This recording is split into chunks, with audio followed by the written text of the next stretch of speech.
Donc c'est ici que tu as imaginé et conçu cette belle torche. Exactement.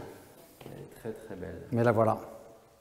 Bravo. Donc là, on est sur une finition en fait qui est entièrement champagne. On voulait une chose qui soit pas trop dorée et à la fois qui reste chaude. Cet équilibre entre un objet qui est quand même très beau, très esthétique, très réussi, mais aussi qui voulait, enfin nous c'était important pour nous de mettre du sens à cet objet, parce que c'est un objet qui va rester.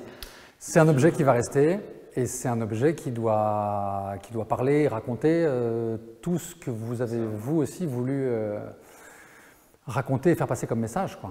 Donc ça c'est la torche olympique.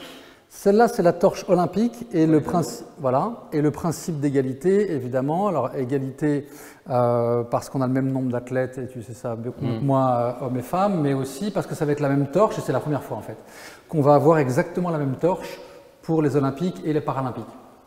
D'habitude, ils jouent de déclinaisons, sauf que là, comme on voulait jouer de cet équilibre, on voulait assumer, Les Jeux de Paris. Poussons l'égalité jusqu'au bout, les Jeux de Paris.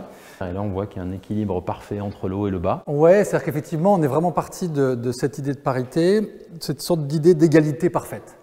Et quand s'est posé la question, évidemment, de quelle forme, comment on donne forme à l'égalité, bah, c'est devenu ce principe de symétrie.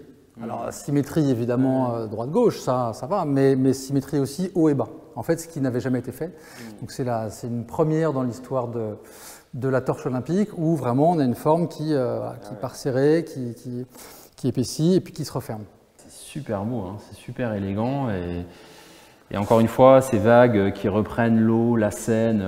Ouais, c'est ça, c'est qu'il y avait vraiment l'idée, au-delà du côté effectivement cette égalité qui se traduisait en symétrie, de faire en sorte que l'eau, le liquide, le fleuve, la Seine soient un peu le fil rouge et donc se retrouve évidemment sur la torche elle-même. Donc on a presque l'impression que l'acier est liquide en partie basse, comme si il s'extrait directement de la Seine, ou même de l'océan lorsque la torche va partir dans les Drômes, et puis qu'on venait d'un seul coup le figer dans sa forme.